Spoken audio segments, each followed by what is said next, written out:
ವೀಕ್ಷಕರೇ, ನಮ್ಮಲ್ಲಿ ಒಂದಷ್ಟು ಜನ ತಮಗೆ ಬೇಕಾದಂತಹ ಎಲ್ಲಾ ವಸ್ತುಗಳನ್ನ ಒಂದು ಕಾನೂನು ಚೌಕಟ್ಟಿನಲ್ಲಿರುವಂತಹ ಮಾರ್ಕೆಟ್ನಿಂದ ಅಂದ್ರೆ ಮುಕ್ತ ಮಾರ್ಕೆಟ್ನಿಂದ ಪರ್ಚೇಸ್ ಮಾಡೋದಕ್ಕೆ ಬಯಸ್ತಾರೆ. ಆದ್ರೆ ಇನ್ನೊಂದಷ್ಟು ಜನ ಏನ್ ಮಾಡ್ತಾರೆ ಅಂತಂದ್ರೆ ಕಾಳಸಂತೆಯಿಂದ ಹೋಗ್ಬಿಟ್ಟು ಪರ್ಚೇಸ್ ಮಾಡೋದಕ್ಕೆ ಬಯಸ್ತಾರೆ. ಯಾಕಂತಂದ್ರೆ ಅಲ್ಲಿ ಒಂದಷ್ಟು ವಸ್ತುಗಳಿರುವಂತಹ ರೇಟ್ ಕಡಿಮೆ ಇರಬಹುದು ಅಂತ ಹೇಳಿ. ಆದ್ರೆ ಈ ಎರಡರಲ್ಲಿನೂ ಒಂದಷ್ಟು ಒಳ್ಳೆ ವಿಚಾರಗಳಿದೆ, ಒಂದಷ್ಟು ಕೆಟ್ಟ ವಿಚಾರಗಳಿದೆ. ನಾವು ಯಾವತ್ತಿದ್ರೂ ಕಾನೂನು ಚೌಕಟ್ಟಿನಲ್ಲಿರುವಂತಹ ಮುಕ್ತ ಮಾರುಕಟ್ಟೆಯಿಂದ ಮಾತ್ರ ಪರ್ಚೇಸ್ ಮಾಡಿದ್ರೆ ಚೆನ್ನಾಗಿರ್ತವೆ. ಇದೇ ರೀತಿ ಶೇರ್ ಮಾರ್ಕೆಟ್ ನಲ್ಲಿನೂ ಒಂದು ಗ್ರೇ ಮಾರ್ಕೆಟ್ ಅಂತ ಹೇಳುವಂತ ಒಂದು ಕಾನ್ಸೆಪ್ಟ್ ಇದೆ. ನನ್ನ ಹೆಸರು ರಾಘವೇಂದ್ರ, AVRP ಚಾನಲ್ಗೆ ನಿಮಗೆ ಸ್ವಾಗತ. ಈ ವಿಡಿಯೋದಲ್ಲಿ ನಾನು ಶೇರ್ ಮಾರ್ಕೆಟ್ ಇರುವಂತಹ ಗ್ರೇ ಮಾರ್ಕೆಟ್ ಬಗ್ಗೆ ಮಾತಾಡೋದಕ್ಕೆ, ಒಂದಷ್ಟು ಮಾಹಿತಿಯನ್ನು ನಿಮಗೆ ಕೊಡೋದಕ್ಕೆ ಒಂದು ಪ್ರಯತ್ನವನ್ನು ಮಾಡ್ತಾ ಇದ್ದೀನಿ. ಇದು ನನ್ನ ಶೇರ್ ಮಾರ್ಕೆಟ್ ಫ್ರೀ ಎಜುಕೇಶನ್ ನ ಲೆಸನ್ 4 ಆಗಿದೆ. ನೀವು ಒಂದು ವೇಳೆ ಲೆಸನ್ ನಂಬರ್ 1, 2, 3 ಅನ್ನ ನೋಡಿಲ್ಲ ಅಂತಂದ್ರೆ ಈಗಲೇ AVRP ಚಾನಲ್ಗೆ ಸಬ್ಸ್ಕ್ರೈಬ್ ಮಾಡಿ, ಬೆಲ್ ಐಕನ್ ಪ್ರೆಸ್ ಮಾಡಿ, ಆಲ್ ನೋಟಿಫಿಕೇಶನ್ ಎನೇಬಲ್ ಮಾಡಿ. ಅದೇ ರೀತಿ ಅಬೌಟ್ ಚಾನಲ್ ಒಳಗಡೆ ಹೋಗ್ಬಿಟ್ಟು ನೀವು ಅಲ್ಲಿ ಪ್ಲೇ ಲಿಸ್ಟ್ ಅನ್ನು ನೋಡಿದ್ರೆ ಅಲ್ಲಿ ಲೆಸನ್ ನಂಬರ್ 1, 2, 3 ಹೇಳುವಂಥದ್ದು ನಿಮಗೆ ಸಿಗುತ್ತೆ. ದಯವಿಟ್ಟು ಎಲ್ಲ ವಿಡಿಯೋನ ನೋಡಿ. ಲೆಸನ್ 1 ಇಂದ ಲೆಸನ್ 3 ನೋಡಿದ ಮೇಲೆ ಈ ಲೆಸನ್ 4 ಅನ್ನು ನೋಡಿದ್ರೆ ಒಂದು ರೀತಿ ಫ್ಲೋ ನಲ್ಲಿ ನಿಮಗೆ ಈ ಕಾನ್ಸೆಪ್ಟ್ಗಳು ಅರ್ಥ ಆಗ್ತವೆ. ಈ ವಿಡಿಯೋಗಳು ನಿಮಗೆ ಲೈಕ್ ಆದಲ್ಲಿ ಲೈಕ್ ಬಟನ್ ಪ್ರೆಸ್ ಮಾಡಿ. ಅದೇ ರೀತಿ ನಿಮ್ಮ ಫ್ರೆಂಡ್ಸ್ಗೆ, ಬಂಧು ಬಾಂಧವರಿಗೆ ಕಳಿಸಲಿ. ನನ್ನ ಈ ಫ್ರೀ ಎಜುಕೇಶನ್ ವಿಡಿಯೋಗಳು ವಾರಕ್ಕೆ ಒಮ್ಮೆ ಬರೋದ್ರಿಂದ ನಿಮಗೆ ಸಾಕಷ್ಟು ಸಮಯ ಇದೆ. ಈ ವಿಡಿಯೋಗಳನ್ನ ಸಂಪೂರ್ಣವಾಗಿ 2-3 ಸಲ ನೋಡಿಕೊಂಡು ಈ ಕಾನ್ಸೆಪ್ಟ್ಗಳನ್ನ ಸರಿಯಾಗಿ ಅರ್ಥ ಮಾಡ್ಕೊಳ್ಳಿ, ನೀವು ಶೇರ್ ಮಾರ್ಕೆಟ್ ಅಲ್ಲಿ ಇನ್ವೆಸ್ಟ್ಮೆಂಟ್ ಮಾಡುವ ಮುಂಚೆ. ಬನ್ನಿ ಈಗ ಲೆಸನ್ ನಂಬರ್ 4 ನ ಶುರು ಮಾಡೋಣ. ಇವತ್ತಿನ ಈ ಲೆಸನ್ 4 ನಲ್ಲಿ ನಾನು ಕವರ್ ಮಾಡ್ತಿರುವಂತಹ ವಿಷಯಗಳು: what is IPO grey market. IPO grey market ಅಂದ್ರೆ ಏನು? ಈಗ ಮೊದಲನೇದು, what is grey market in IPO ನಲ್ಲಿ ಗ್ರೇ ಮಾರ್ಕೆಟ್ ಅಂದ್ರೆ ಏನು? ವೀಕ್ಷಕರೇ, ಮಾರ್ಕೆಟ್ ನಲ್ಲಿ ಒಂದು 3 ಟೈಪ್ ಆದ ಮಾರ್ಕೆಟ್ ಇದೆ. ಮೊದಲನೇದು ಬಂದು ವೈಟ್ ಮಾರ್ಕೆಟ್. ಈ ವೈಟ್ ಮಾರ್ಕೆಟ್ ಅಂದ್ರೆ ಏನು? ವೈಟ್ ಮಾರ್ಕೆಟ್ ಅಂದ್ರೆ ಇಂಗ್ಲಿಷ್ ಅಲ್ಲಿ ಓಪನ್ ಮಾರ್ಕೆಟ್ ಅಂತಾರೆ, ಅಂದ್ರೆ ಮುಕ್ತ ಮಾರುಕಟ್ಟೆ. ಇಲ್ಲಿ ನಡೆಯುವಂತ ಎಲ್ಲಾ ಟ್ರಾನ್ಸಾಕ್ಷನ್ ಅಂದ್ರೆ ಟ್ರೇಡಿಂಗ್ ವ್ಯವಹಾರಗಳು ಎಲ್ಲವೂ ಒಂದು ಕಾನೂನು ಚೌಕಟ್ಟಿನಲ್ಲಿ ಇರ್ತದೆ.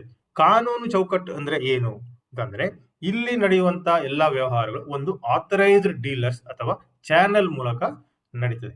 ಉದಾಹರಣೆಗೆ, ನೀವೇನಾದ್ರೂ ಒಂದು ಅಂಗಡಿ ಹೋಗ್ಬಿಟ್ಟು ಒಂದು ಫ್ರಿಡ್ಜ್ ತಗೋಬೇಕು ಅಥವಾ ಎಲೆಕ್ಟ್ರಾನಿಕ್ಸ್ ಐಟಮ್ ತಗೋಬೇಕು ಅಂತಂದ್ರೆ ನಾವು ಅಲ್ಲಿ ಫಸ್ಟ್ ಬೋರ್ಡ್ ನೋಡ್ತೀವಿ, ಇವರು ಆಥರೈಸ್ಡ್ ಡೀಲರ್ ಹೌದಾ ಅಲ್ವಾ ಅಂತ ಹೇಳುವಂಥದ್ದು. ಸೊ ಅಲ್ಲಿ ನೀಟಾಗಿ ಬರೆದಿರ್ತಾರೆ, ಇದು ಆಥರೈಸ್ಡ್ ಡೀಲರ್ಸ್ ಅಂತ ಹೇಳಿ ಬರೆದಿರ್ತಾರೆ. ಸೊ ನಾವು ಅಂತ ಒಂದು ಅಂಗಡಿಗೆ ಹೋಗ್ಬಿಟ್ಟು ನಾವು ಆ ಎಲೆಕ್ಟ್ರಾನಿಕ್ಸ್ ಐಟಮ್ಸ್ ನ ಪರ್ಚೇಸ್ ಮಾಡ್ತೀವಿ. ಯಾಕಂತಂದ್ರೆ ನಮಗೆ ಒಂದು ತರ ಧೈರ್ಯ ಇದೆ, ಅಲ್ಲಿ ನಾವು ವ್ಯವಹಾರ ಮಾಡಿದ್ರೆ ನಮಗೆ ಒಂದು ಸರಿಯಾದ ಬಿಲ್ ಸಿಗ್ತದೆ.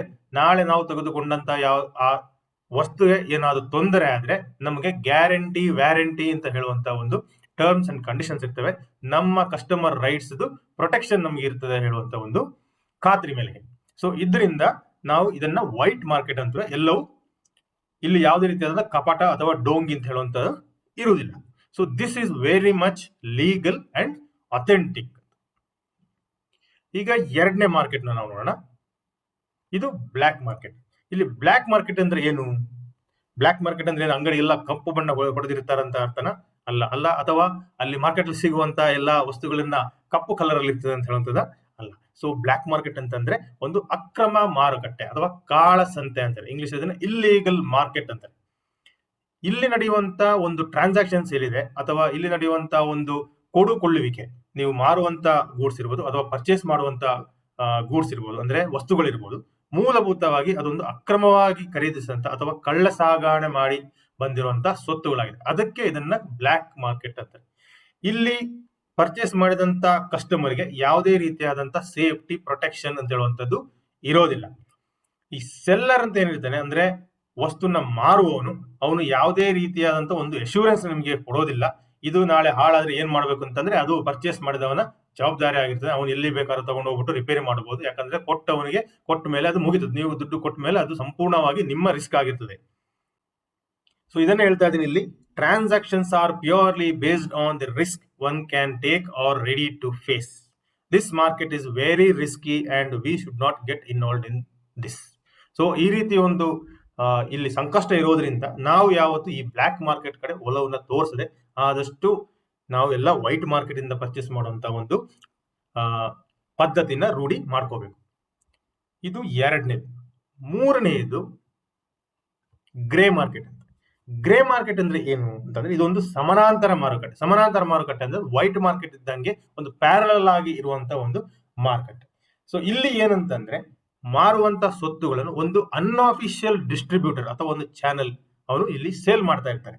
ಆದ್ರೆ ಇದು ಇಲ್ಲಿಗಲ್ ಮಾರ್ಕೆಟ್ ಅಂತ ಹೇಳೋದಕ್ಕಾಗಲ್ಲ ಅಥವಾ ಬ್ಲಾಕ್ ಮಾರ್ಕೆಟ್ ಅಂತ ಹೇಳಕ್ಕಾಗಲ್ಲ. ಯಾಕಂತಂದ್ರೆ ಇಲ್ಲಿ ಸೇಲ್ ಮಾಡುವಂತ ಗೂಡ್ಸ್ ಅಥವಾ ಮಾರಾಟ ಮಾಡುವಂತ ಗೂಡ್ಸ್ ಸ್ಮಗಲ್ ಮಾಡಿದಂತ ಅಥವಾ ಕಳ್ಳತನ ಮಾಡಿದಂತ ಒಂದು ಸ್ವತ್ತುಗಳು ಆಗಿರುವುದಿಲ್ಲ. ಅದರಿಂದಾಗಿ ಇದನ್ನ ಗ್ರೇ ಮಾರ್ಕೆಟ್ ಅಂತ ಮಾತ್ರ ಕರೀತಾರೆ. ಇಲ್ಲಿ unauthorized dealers will sell or purchase the goods ಅಂತ. ಈಗ ನಾವು ಶೇರ್ ಮಾರ್ಕೆಟ್ ನಲ್ಲೂ ಈ ರೀತಿಯಾದಂತ ಗ್ರೇ ಮಾರ್ಕೆಟ್ ನ ನಮಗೆ ಕಾಣ್ಲಿಕ್ಕೆ ಸಿಗ್ತದೆ. ಇದು ಏನು ಅಂತಂದ್ರೆ, ಇದು ಈ ಗ್ರೇ ಮಾರ್ಕೆಟ್ ಅಂತ ಹೇಳುವಂತ ಒಂದು ಕಾನ್ಸೆಪ್ಟ್ ಏನಿದೆ ಅದನ್ನ ಶೇರ್ ಮಾರ್ಕೆಟ್ ಅಲ್ಲಿ ಈ IPO ಅಂತ ಏನು ಕರೀತಾರೋ, ಇನಿಷಿಯಲ್ ಪಬ್ಲಿಕ್ ಆಫರ್, ಅದಕ್ಕೆ ಲಿಂಕ್ ಮಾಡ್ತಾರೆ. ಈ IPO ನಲ್ಲಿ ಗ್ರೇ ಮಾರ್ಕೆಟ್ ಅಂದ್ರೆ ಏನಪ್ಪಾ ಅಂತಂದ್ರೆ, IPO grey market is one where a companies shares are applications are bid and offered by traders unofficially. This takes place before the shares are even issued by the company in an IPO. ಈಗ ಕಂಪನಿಯವರು ಒಂದು ಹೊಸ IPO ನ ಬಿಡ್ತಾ ಇದ್ದಾರೆ ಅಂತಂದ್ರೆ ಇಲ್ಲಿ ಅದರಲ್ಲಿ ಎರಡು ರೀತಿಯಾದಂತ ಒಂದು ಮಾರ್ಕೆಟ್ ಇರ್ತದೆ. ಒಂದು ನಮ್ಮ ಲೀಗಲ್ ಮಾರ್ಕೆಟ್ ಅಂದ್ರೆ ಆಥರೈಸ್ಡ್ ಚಾನೆಲ್ಸ್. ಸೊ ಕಂಪನಿಯವರು ಒಂದು ಕಂಪನಿಗೆ ಹೇಳಿರ್ತಾರೆ, ನಮ್ಮ IPO ನ ನೀವು ಮ್ಯಾನೇಜ್ ಮಾಡಬೇಕು, ನೀವು ಇದಕ್ಕೆ ಬೇಕಾದಂತ ಎಲ್ಲಾ ಸ್ಟ್ರಾಟಜಿನ ರೂಪ ಮಾಡ್ಬಿಟ್ಟು ಅದನ್ನ ಮಾರಾಟ ಮಾಡುವಂತ ಒಂದು ಪ್ರಕ್ರಿಯೆನ ಮಾಡ್ಬೇಕು ಅಂತ. ಸೊ ಆಗ ಏನಾಗುತ್ತೆ, ಡಿಮ್ಯಾಟ್ ಇರುವಂತಹ ಎಲ್ಲ ನಿಮ್ಮಂತ ರಿಟೇಲ್ ಟ್ರೇಡರ್ಸ್ ಆ IPOಗೆ ಅಪ್ಲೈನ ಮಾಡ್ತಾರ ಅಂತ ಇಟ್ಕೊಳ್ಳಿ. ಇನ್ನು ಕೆಲವರು ಸ್ವಲ್ಪ ಲೇಟ್ ಆಗಿ ಮಾಡ್ಕೊಳಕ್ ಹೋಗ್ಬಿಟ್ಟು ಆ ಕಂಪನಿ ಚೆನ್ನಾಗಿದೆ ಅಂತ ತಿಳಿದು ಬಂದಾಗ ಅಪ್ಲೈ ಮಾಡಕ್ಕೆ ಆಗದೆ ಇರಬಹುದು. ಆಗ ಅಂತ ಜನಗಳು ಈ ಗ್ರೇ ಮಾರ್ಕೆಟ್ ನ ಮೊರೆ ಹೋಗ್ತಾರೆ. ಇಲ್ಲಿ ಅನ್ಆಥರೈಸ್ಡ್ ಟ್ರೇಡರ್ಸ್ ಮೂಲಕ ಈ ಒಂದು IPO ನ ಪರ್ಚೇಸ್ ಮಾಡುವಂತ ಒಂದು ಪ್ರಯತ್ನವನ್ನ ಮಾಡ್ತಾರೆ. ಸೊ ಇದು ಅನಧಿಕೃತವಾಗಿ ಒಂದು ಬಿಡ್ ಮಾಡುವಂತ ಒಂದು ಪ್ರಕ್ರಿಯೆ. ಇದು ಈ ಎಲ್ಲಾ ಟ್ರಾನ್ಸಾಕ್ಷನ್ಸ್ IPO, ಈ ಕಂಪನಿಯ IPO NSE ಅಲ್ಲಿ ಅಥವಾ BSE ಅಲ್ಲಿ ಲಿಸ್ಟ್ ಆಗುವ ಮುಂಚೆ ಎಲ್ಲಾ ಪ್ರಕ್ರಿಯೆಗಳು ನಡೀತದೆ. IPO ಗ್ರೇ ಮಾರ್ಕೆಟ್ ಅಂತ ಏನಿದೆ ಇದು ಅನ್ಅಫಿಷಿಯಲ್ ಆಗಿರ್ತದೆ ಮತ್ತು ಇಲ್ಲಿ IPO ಇನ್ವೆಸ್ಟರ್ಸ್ ಮತ್ತೆ ಸ್ಟಾಕ್ ಬ್ರೋಕರ್ಸ್ ನಡುವಿನ ಒಂದು ಸಂಬಂಧ ಮತ್ತು ಅವರ ನಡುವೆ ಇರುವಂತ ಒಂದು ಒಪ್ಪಂದ, ಒಳ ಒಪ್ಪಂದಗಳ ಮತ್ತು ನಂಬಿಕೆಯ ಮೇಲೆ ಈ ಒಂದು ಟ್ರಾನ್ಸಾಕ್ಷನ್ಸ್ ಎಲ್ಲ ನಡೀತದೆ. ಯಾಕಂದ್ರೆ ಇದು ಒಂದು ಅನ್ಅಫಿಷಿಯಲ್ ಮಾರ್ಕೆಟ್ ಆಗಿರೋದ್ರಿಂದ ಇಲ್ಲಿ ಯಾವುದೇ ರೀತಿಯಾದ ರೂಲ್ಸ್ ರೆಗ್ಯುಲೇಷನ್ ನ ಸೆಬಿ ಅವರು ಇದರ ಮೇಲೆ ಹಾಕೋದಿಲ್ಲ. ಸೆಬಿ ಅವರು ಯಾವತ್ತು ಈ ರೀತಿ ನೀವು ಟ್ರೇಡ್ ಮಾಡಿ IPO ಗ್ರೇ ಮಾರ್ಕೆಟ್ ಅಲ್ಲಿ ನೀವು IPO ಪರ್ಚೇಸ್ ಮಾಡಿ ಅಂತ ಹೇಳುವಂತದನ್ನ ಯಾವತ್ತೂ ಹೇಳಲ್ಲ. ಈಗ ನೆಕ್ಸ್ಟ್ ನಾವು ಗ್ರೇ ಮಾರ್ಕೆಟ್ ಅಲ್ಲಿ ಇರುವಂತ ಪ್ರೀಮಿಯಂ ಮತ್ತೆ ಡಿಸ್ಕೌಂಟ್ ಇದ್ರ ಬಗ್ಗೆ ಸ್ವಲ್ಪ ತಿಳಿಯೋಣ. So what is grey market premium and discounts in IPO? Grey market ನಲ್ಲಿ ಇರುವಂತ ಒಂದು ಪ್ರೀಮಿಯಂ ಮತ್ತೆ ರಿಯಾಯಿತಿಗಳು ಅಂತಂದ್ರೆ ಏನು? ಮೊದಲನೇದು ಪ್ರೀಮಿಯಂ ಅಂದ್ರೆ ನಮಗೆಲ್ಲ ಗೊತ್ತಿರ್ತದೆ, ಒಂದು ಸ್ವಲ್ಪ ಎಕ್ಸ್ಟ್ರಾ ಅಂತ ಅರ್ಥ. ಸೊ ಇದೇ ರೀತಿ ಒಂದು IPO ಲಿಸ್ಟ್ ಆದಾಗ ಗ್ರೇ ಮಾರ್ಕೆಟ್ ನಲ್ಲಿ ಈ IPO ನ ಪರ್ಚೇಸ್ ಮಾಡಬೇಕು ಅಂತ ಬಯಸುವವರು ಈ ಒಂದು ಇಶ್ಯೂ ಪ್ರೈಸ್ ಅಂತ ಏನಿರ್ತದೆ, ಕಂಪನಿಯವರು ಒಂದು ಶೇರ್ ಇಷ್ಟು ರೂಪಾಯಿ ಅಂತ ನಾವು ಮುಂಚೆನೆ ಫಿಕ್ಸ್ ಮಾಡಿರ್ತಾರೆ, ಅದಕ್ಕಿಂತ ಒಂದ್ ಸ್ವಲ್ಪ ಎಕ್ಸ್ಟ್ರಾ ದುಡ್ಡು ಕೊಟ್ಟು ಅದನ್ನ ಪರ್ಚೇಸ್ ಮಾಡಕ್ಕೆ ರೆಡಿ ಆಗಿದೆ. ಇದನ್ನ ಹೆಚ್ಚುವರಿ ಪ್ರೀಮಿಯಂ ಅಂದ್ರೆ ಹೆಚ್ಚುವರಿ. ಸೊ ಇಂಥ ಶೇರು ಇಶ್ಯೂ ಬೆಲೆಗಿಂತ ಹೆಚ್ಚಿನ ಬೆಲೆಗೆ ಮಾರಾಟ ಮಾಡುವಂತ ಒಂದು ಪ್ರಕ್ರಿಯೆನ ಇಲ್ಲಿ ನಾವು ಗ್ರೇ ಮಾರ್ಕೆಟ್ ಪ್ರೀಮಿಯಂ ಅಂತಾರೆ. ಸಾಮಾನ್ಯವಾಗಿ ನಿಮ್ಗೆ ಗೊತ್ತಿರಬಹುದು, ನಮಗೆ ಮಾರ್ಕೆಟ್ ನಲ್ಲಿ ಒಂದು ಹೊಸ ವಸ್ತು ಬಂದಿದೆ, ಅದು ನಿಮ್ಗೆ ಅನ್ಸಿದೆ ಇದು ಒಂದು ಒಳ್ಳೆ ವಸ್ತು, ಇದಕ್ಕೆ ಸಿಕ್ಕಾಪಟ್ಟೆ ಬೇಡಿಕೆ ಇದೆ, ಇದು ಸಿಗೋದು ಭಾರಿ ಕಷ್ಟ, ಇದ್ರ ಅವೈಲಬಿಲಿಟಿ ತುಂಬಾ ಕಡಿಮೆ ಅಂತ ಅಂದಾಗ ನಾವು ಯಾವ್ದೊಂದು ಶಾಪ್ಗೆ ಹೋಗ್ಬಿಟ್ಟು ಅಲ್ಲಿ ಹೇಳ್ತೀವಿ ಇಂಥ ವಸ್ತು ಇದೆಯಾ, ಅವ್ರು ಹೇಳ್ತಾರೆ ಇಲ್ಲ ಸರ್ ಸಿಗೋದಿಲ್ಲ, ಭಾರಿ ಡಿಮಾಂಡ್ ಇದೆ ಸರ್, ಇದಕ್ಕೆ ಕಷ್ಟ ಸಿಗೋದು, ಇನ್ನೊಂದು 5-6 ತಿಂಗಳು ವೇಟ್ ಮಾಡ್ಬೇಕು ಅಂತ ಹೇಳುವಂತ ಪರಿಸ್ಥಿತಿ ನಾವೇನ್ ಮಾಡ್ತೀವಿ, ಒಂದ್ ಸ್ವಲ್ಪ ಹೌದಾ ಏನೋ ಸಿಕ್ಕಿದ್ರೆ ಸ್ವಲ್ಪ ನೋಡಿ ನಾನು ಸ್ವಲ್ಪ ಎಕ್ಸ್ಟ್ರಾ ನಿಮಗೆ ಕೊಡ್ತೀನಿ ಅಂತ ಹೇಳುವಂತ ಒಂದು ಮಾಡ್ತೀವಿ. ಇದೇ ಪ್ರೀಮಿಯಂ ಅಂತ ಹೇಳುವಂತ. ಸೊ ಈಗ ಸ್ಟಾಕ್ ಮಾರ್ಕೆಟ್ ಬಂದಾಗ, ಈ IPO ಬಂದಾಗ ಒಂದು ಉದಾಹರಣೆ ಇಲ್ಲಿ, let's assume the issue price of a stock X is ₹200. ಒಂದು ಕಂಪನಿಯವರು ತಮ್ಮ IPO ಶೇರ್ ನ ಬೆಲೆನ ₹200 ಫಿಕ್ಸ್ ಮಾಡಿದ್ರೆ ಅಂತ ಇಟ್ಕೊಳ್ಳಿ. ಗ್ರೇ ಮಾರ್ಕೆಟ್ ಅಲ್ಲಿ ಅದು ₹400 ಕೇಳ್ತಾ ಇದ್ದಾರೆ ಅಂತಂದ್ರೆ, ಎಕ್ಸ್ಟ್ರಾ ಕೊಟ್ಟು ಕೇಳ್ತಾ ಇದ್ದಾರೆ ಅಂತಂದ್ರೆ ಅದರ ಬೆಲೆ 200 + 400 ಅಂದ್ರೆ ₹600 ಆಯ್ತು ಒಂದು ಶೇರ್. ಅಷ್ಟು ಬೆಲೆ ಇದೆ ಅಂತ. ಇದೊಂದು ಕೇವಲ ಎಕ್ಸಾಂಪಲ್, ಇದನ್ನು ಕನ್ಕ್ಲೂಸಿವ್ ತಗೋಬೇಡಿ. ಈ ಗ್ರೇ ಮಾರ್ಕೆಟ್ ಪ್ರೀಮಿಯಂ ಅದು ಶಾರ್ಟ್ ಫಾರ್ಮ್ ಅಲ್ಲಿ IPO GMP ಅಂತಾರೆ. It's a term people use in the IPO market to estimate the price when IPO must list. ಇಲ್ಲಿ ಏನ್ ತಿಳ್ಕೊಬೇಕು ಅಂತಂದ್ರೆ, ಒಂದು ವೇಳೆ ಒಂದು IPO ಮಾರ್ಕೆಟ್ ನಲ್ಲಿ ಈ GMP ಅಂದ್ರೆ ಗ್ರೇ ಮಾರ್ಕೆಟ್ ಪ್ರೀಮಿಯಂ ಜಾಸ್ತಿ ಇದೆ ಅಂತಂದ್ರೆ ಭಾರಿ ಡಿಮಾಂಡ್ ಇದೆ. ಡಿಮಾಂಡ್ ಯಾಕಪ್ಪ ಆಗುತ್ತೆ ಅಂತಂದ್ರೆ, ಒಂದು ವೇಳೆ ಆ ಕಂಪನಿಯ ಬ್ಯಾಲೆನ್ಸ್ ಶೀಟ್ ಚೆನ್ನಾಗಿದೆ, ಅವರ ಪ್ರಾಫಿಟ್ ಚೆನ್ನಾಗಿದೆ, ಅವರು ಉತ್ಪಾದನೆ ಮಾಡುವಂತ ಒಂದು ಅಥವಾ ಕೊಡುವಂತ ಸರ್ವಿಸ್ ತುಂಬಾ ಮುಖ್ಯವಾಗಿದೆ, ಅದಕ್ಕೆ ಫ್ಯೂಚರ್ ಅಲ್ಲಿ ಒಂದು ಒಳ್ಳೆಯ ಬೆಲೆ ಇದೆ ಅಥವಾ ಇನ್ನೂ ವೃದ್ಧಿ ಆಗ್ಬಹುದು, ಅದರ ಪ್ರಾಫಿಟ್ ಜಾಸ್ತಿ ಆಗ್ಬಹುದು ಅಂತ ಕಂಡು ಬಂದಾಗ ನಿಮ್ಮಂತ ಇನ್ವೆಸ್ಟರ್ಸ್, ರಿಟೇಲ್ ಇನ್ವೆಸ್ಟರ್ಸ್ ಏನಿದ್ದಾರೆ ಅವರಿಗೆ ಒಂದು ತರ ಆಸೆ ಆಗ್ತದೆ, ಇದು ಒಂದು IPO ಮಾರ್ಕೆಟ್ಗೆ ಬಂದಾಗ ನಾವು ಕಂಪನಿಯವರು ಹೇಳಿದ ಬೆಲೆಗಿಂತ ಜಾಸ್ತಿ ಡಿಮಾಂಡ್ ಅಲ್ಲಿ ಹೆಚ್ಚಿನ ರೇಟ್ ಅಲ್ಲಿ NSE ಅಥವಾ BSE ಅಲ್ಲಿ ಇದು ಲಿಸ್ಟ್ ಆಗಬಹುದು, ನನಗೊಂದಷ್ಟು ಪ್ರಾಫಿಟ್ ಆಗಬಹುದು ಅಂತ ಹೇಳುವಂತ ಒಂದು ನಿಟ್ಟಿನಲ್ಲಿ ಇಂತಹ ಒಂದು ಕೆಲಸಕ್ಕೆ ಕೈ ಹಾಕ್ತಾರೆ. ಸೊ ಅದರಿಂದ ಈ GMP ಪ್ರೈಸ್ ಪಾಸಿಟಿವ್ ಆಗಿದ್ರೆ ಸ್ಟಾಕ್ ಅಂತ ಅಥವಾ ಒಂದು ಶೇರು ಮಾರ್ಕೆಟ್ ನಲ್ಲಿ ಲಿಸ್ಟ್ ಆದಾಗ ಒಂದು ಸ್ವಲ್ಪ ಗೇನ್ ಆಗುತ್ತೆ ಅಂತ ಹೇಳ್ತಾರೆ. ಒಂದು ಉದಾಹರಣೆ ಕೊಡ್ತೀನಿ ಇಲ್ಲಿ. If the company comes up with an IPO of ₹100 and the grey market premium is around 20, then we can assume the IPO might list at around 120 on its listing day. ಇಲ್ಲಿ ಏನಪ್ಪ ಅಂತಂದ್ರೆ, ಒಂದು ಕಂಪನಿಯ IPOಗೆ ₹100 ಅಂತಂದ್ರೆ ಗ್ರೇ ಮಾರ್ಕೆಟ್ ಪ್ರೀಮಿಯಂ ₹20 ಎಕ್ಸ್ಟ್ರಾ ಕೊಟ್ಟು ಜನಗಳು purchase ಮಾಡಿದ್ರೆ ಈ ಒಂದು IPO ಅಥವಾ ಸ್ಟಾಕ್ ಒಂದು ಲಿಸ್ಟಿಂಗ್ ಡೇ ನೋಡ್ತು ಸುಮಾರು ₹120 ಶುರು ಆಗ್ಬಹುದು ಮಾರಾಟ. ಅಂದ್ರೆ ನಿಮ್ಗೊಂದು ₹20 ಎಕ್ಸ್ಟ್ರಾ ಹಾಕಿದಂಗೆ ಹೈಯರ್ ಸೈಡ್ ಅಲ್ಲಿ ನಿಮಗೆ ಮಾರ್ಕೆಟ್ ಅಲ್ಲಿ ಲಿಸ್ಟ್ ಆಗುವಂತ ಎಲ್ಲಾ ಸಂಭಾವನೆ ಇದೆ ಅಂತ ನಾವು ಇದರಿಂದ ತಿಳ್ಕೋಬಹುದು. ಸೊ ಇಲ್ಲಿ ಒಟ್ಟಾರೆಯಾಗಿ ಏನ್ ಹೇಳ್ಬೇಕು ಅಂತಂದ್ರೆ, ಒಂದು IPO ನಲ್ಲಿ GMP ಪ್ರೈಸ್ ಅಂದ್ರೆ ಗ್ರೇ ಮಾರ್ಕೆಟ್ ಪ್ರೀಮಿಯಂ ಜಾಸ್ತಿ ಇದ್ದಷ್ಟು ಆ ಒಂದು ಸ್ಟಾಕ್ ಲಿಸ್ಟ್ ಆಗುವಾಗ ಹೈಯರ್ ಸೈಡ್ ಅಲ್ಲಿ ಗೈನ್ ಅನ್ನ ಒಂದು ಇನ್ವೆಸ್ಟರ್ ತಂದು ಕೊಡಬಹುದು ಅಂತ ಹೇಳೋದನ್ನ ನಾವಿಲ್ಲಿ ತಿಳ್ಕೋಬಹುದು. ಆದರೆ ಇದಕ್ಕೆ ಯಾವುದೇ ಒಂದು ಏನಂತಾರೆ ರಿಲಯಬಿಲಿಟಿ ಅಂತ ಏನಿಲ್ಲ, ಆ ರೀತಿ ಆಗಲೂಬಹುದು ಅಥವಾ ಆಗದೇನು ಇರಲೂಬಹುದು. ಇಲ್ಲೊಂದಷ್ಟು ಉದಾಹರಣೆಗಳನ್ನ ಕೊಡ್ತಾ ಇದ್ದೀನಿ. ಇದು ಒಂದು ಈಗಾಗಲೇ ಲಿಸ್ಟಿಂಗ್ ಆಗಿರುವಂತ 3 ಸ್ಟಾಕ್ ನೇಮ್ಗಳು, ಅದರ ಇಶ್ಯೂ ಪ್ರೈಸ್ ಎಷ್ಟಿತ್ತು, GMP ಎಷ್ಟಿತ್ತು, ಲಿಸ್ಟಿಂಗ್ ಪ್ರೈಸ್ ಏನಾಗಿದೆ, ಎಷ್ಟು ಲಿಸ್ಟಿಂಗ್ ಏನಾಗಿದೆ, ಅದೇ ರೀತಿ ಕೊನೆಯಲ್ಲಿ 2 ಸ್ಟಾಕ್ ಹೆಸರು ಕೊಟ್ಟಿದ್ದೀನಿ. ಅದರಲ್ಲಿ ಇಶ್ಯೂ ಪ್ರೈಸ್ ಏನು, GMP ಏನು, ಅವುಗಳು ಇನ್ನೂ ಲಿಸ್ಟ್ ಆಗಿಲ್ಲ, ಏನಾಗಬಹುದು ಅಂತ. ಮೊದಲನೇದು ಬಿಕಾಜಿ ಫುಡ್ಸ್, ಇಶ್ಯೂ ಪ್ರೈಸ್ ₹300 ಇತ್ತು, ಗ್ರೇ ಮಾರ್ಕೆಟ್ ಪ್ರೀಮಿಯಂ ₹20 ಇಂದ ₹90 ವರೆಗಿತ್ತು, ಲಿಸ್ಟಿಂಗ್ ಪ್ರೈಸ್ ₹317.40 ಆಗಿತ್ತು. ಅಂದರೆ ಲಿಸ್ಟಿಂಗ್ ಆದ ದಿನ 5.82% ಇದು ಇಶ್ಯೂ ಪ್ರೈಸ್ ಗಿಂತ ಜಾಸ್ತಿಯಾಗಿ ಲಿಸ್ಟ್ ಆಗಿದೆ ಅಂತ.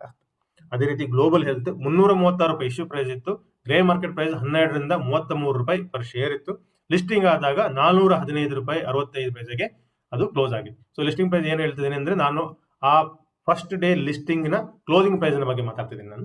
ಸೊ ಅದರಿಂದ ಈ ಗ್ಲೋಬಲ್ ಹೆಲ್ತ್ ಹೇಳುವಂತ ಕಂಪನಿದು ಲಿಸ್ಟಿಂಗ್ ಡೇ ಗೈನ್ ಬಂದು 23.77%.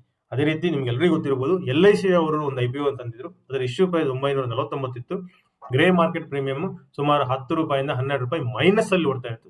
ಅದೇ ರೀತಿ ಲಿಸ್ಟಿಂಗ್ ಆದಾಗ ಇಶ್ಯೂ ಪ್ರೈಸ್ ಗಿಂತ ಕಡಿಮೆಯಲ್ಲಿ ಲಿಸ್ಟಿಂಗ್ ಆಗಿದೆ. ಅದರಿಂದ ಲಿಸ್ಟಿಂಗ್ ಗೈನ್ ಬಂದು ಇಲ್ಲಿ -7.75% ಆಗಿದೆ. ಈಗ ಇನ್ನೆರಡು ಉದಾಹರಣೆ ನೋಡೋಣ. ರೀಸೆಂಟ್ ಆಗಿ ಇದು IPO ಕ್ಲೋಸ್ ಆಗಿದೆ, ಇನ್ನು NSE ಅಥವಾ BSE ನಲ್ಲಿ ಲಿಸ್ಟಿಂಗ್ ಆಗಬೇಕಷ್ಟೇ. ಸೊ ಲ್ಯಾಂಡ್ ಮಾರ್ಕ್ ಕಾರ್ಸ್ ಅಂತ ಹೇಳುವಂತವ್ರು ಒಂದು ಪ್ರೀಮಿಯಂ ಕಾರ್ ಸೆಲ್ಲರ್ಸ್, ಇವರ IPO ಲಿಸ್ಟಿಂಗ್ ಪ್ರೈಸ್ ಬಂದು ₹481 ರಿಂದ ₹506. ಇಲ್ಲಿ ಗ್ರೇ ಮಾರ್ಕೆಟ್ ಪ್ರೀಮಿಯಂ ಬಂದು ₹11 ಇಂದ ₹59 ವರೆಗಿತ್ತು.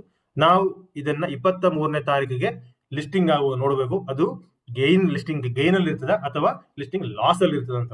ಅದೇ ರೀತಿ ಸುಲಾ ವಿನಿಯಾರ್ಡ್ನವರು IPO ನ ಇಶ್ಯೂ ಮಾಡಿದರೆ, ಈಗಾಗಲೇ IPO ಬಿಡ್ಡಿಂಗ್ ಕ್ಲೋಸ್ ಆಗಿದೆ. ಇಶ್ಯೂ ಪ್ರೈಸ್ ಬಂದು ₹340 ರಿಂದ ₹357 ರೇಂಜ್ ಇದೆ.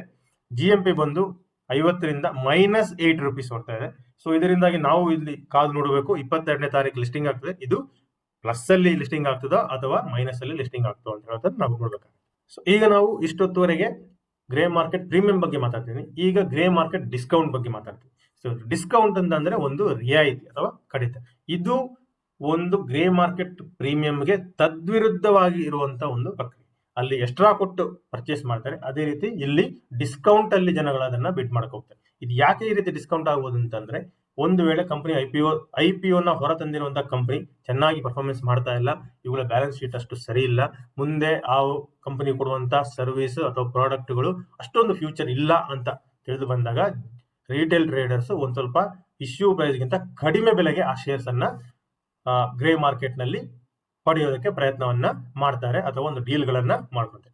ಆಗ ಏನಾಗ್ತದೆ ಅಂದರೆ, ಈ ಗ್ರೇ ಮಾರ್ಕೆಟ್ ಪ್ರೀಮಿಯಂ ಬದಲಿಗೆ ಗ್ರೇ ಮಾರ್ಕೆಟ್ ಡಿಸ್ಕೌಂಟ್ ಅಂತ ಆಗುತ್ತೆ. ನನ್ನ ಹಿಂದಿನ ಎಕ್ಸಾಂಪಲ್ ಅಲ್ಲಿ ಸುಲಾ ವಿನಿಯಾರ್ಡ್ ನಲ್ಲಿ ಹೇಳಿದ್ದೀನಿ ನಾನು, -8 that was a discount sale ಅಲ್ಲಿ ಓಡ್ತಾ ಇದ್ದಂಗೆ ಅದು ಕಾಣಿಸ್ತದೆ. ಒಂದು ಎಕ್ಸಾಂಪಲ್ ಅಂತಂದ್ರೆ, let's assume the issue price of stock X is ₹200. If there is no demand, people must be interested to sell at lower rate at ₹150. Here the discount is ₹50 per share. So ವಿಡಿಯೋವನ್ನ ಕೊನೆವರೆಗೆ ನೋಡಿದ್ದಕ್ಕಾಗಿ ಧನ್ಯವಾದಗಳು. ನಮಸ್ಕಾರ.